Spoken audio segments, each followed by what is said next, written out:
Plenty মিসের কারণ জানালেন Messi. আর্জেন্টিনার সমর্থকরা যখন জয় উদযাপনের প্রস্তুতি নিচ্ছেন তখনই হোঁচট খায় কোপার ডিফেন্ডিং চ্যাম্পিয়নরা। মাথা ছুঁয়ে ইকুয়েডরকে সমতায় ফেরান কেভিন আদ্রিগেজ। 1-1 গোলে সমতায় শেষ হয় নির্ধারিত 90 মিনিটের খেলা।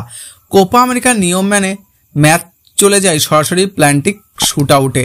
সেখানে হতাশ করলেন লিওনেল মেসি।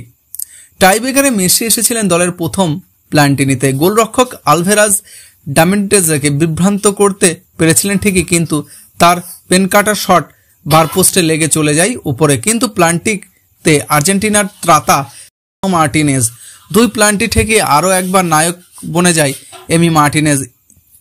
একুয়েডর 4-2 ব্যবধানে প্ল্যান্টিতে হারিয়ে সেমিফাইনালে চলে যায় আর্জেন্টিনা।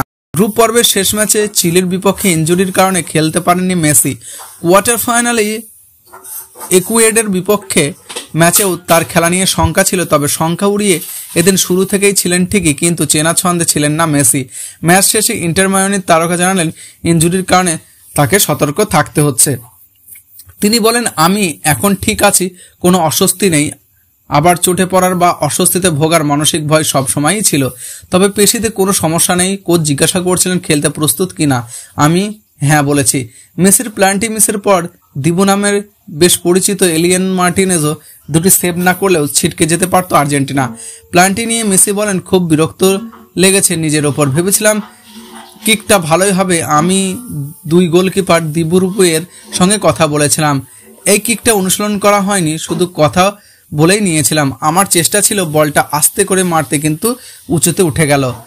দলের বিপদে আরও একবার চীনের মহাপ্রাচীর হয়ে দাঁড়ালেন এমি মার্টিনেজ।